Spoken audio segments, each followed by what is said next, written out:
في ناس كتير بتصعب عليك تحت اسم التداول.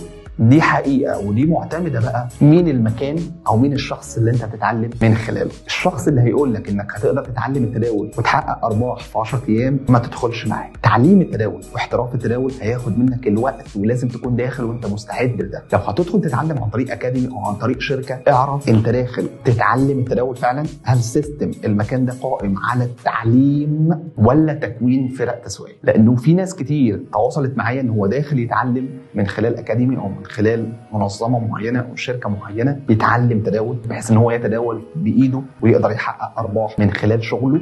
وليه انه لا، الموضوع مش كده. الموضوع لازم هيكون فرق تسويقيه وهيجيب ناس يشتروا الكورس، وبالتالي هو ياخد عمولات من عمليه بيع الكورس، مش انه بيعرف يتداول ويشتغل على الابلكيشنز وبيشتغل على الميتا تريد 4 ويقدر يحقق ارباح من فهمه وتعليمه واكتسابه للخبره، فبالتالي يقدر يحقق دخل. لا، هو